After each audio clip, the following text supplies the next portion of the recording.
News Tamil கழுகு.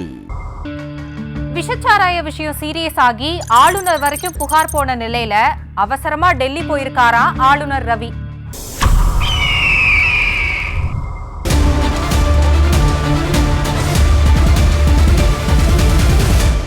ஆளுநர் RN Ravi ஒரு நாள் பயணமா ஜூன் 26ஆம் தேதி அவசரமா டெல்லி போய் திரும்பி இருக்கிறாரு. புதிய அமைச்சரவையில இடம்பெற்ற அவங்கள சந்திக்கிறது மரியாதை நிமித்தமான சந்திப்புனாலும் கூட பின்னணியில வேற ஒரு விஷயம் இருக்கான். ஜூன் 25ஆம் தேதி ராஜ்பவன்ல நடந்த போதைக்கு எதிரான விழிப்புணர்வு விழாவில் தமிழ்நாட்டுல போதை கடத்தல் நடமாட்டம் பத்தின திடுக்கிடும் தகவல்களை ஓப்பனா பேசினாரு ஆளுநர்.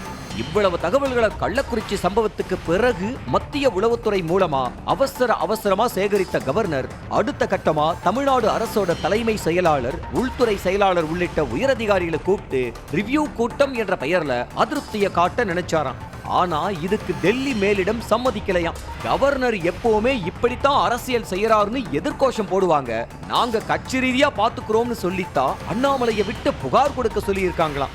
எதிர்கட்சியான அதிமுகவும் புகார் கொடுத்த நிலையில தன்னோட சொந்த சோர்ஸ்கள் மூலமா சேகரிச்ச தகவல்களையும் டெல்லி விசிட்ல உள்துறை அமைச்சக அதிகாரிகள் கிட்ட காட்டியிருக்கிறாராம் ஆளுநர்.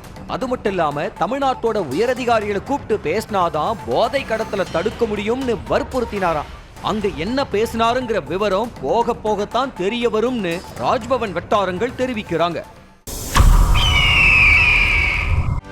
செய்திகளை உடனுக்குடனும் துல்லியமாகவும் தெரிந்து கொள்ள சப்ஸ்கிரைப் பண்ணுங்க.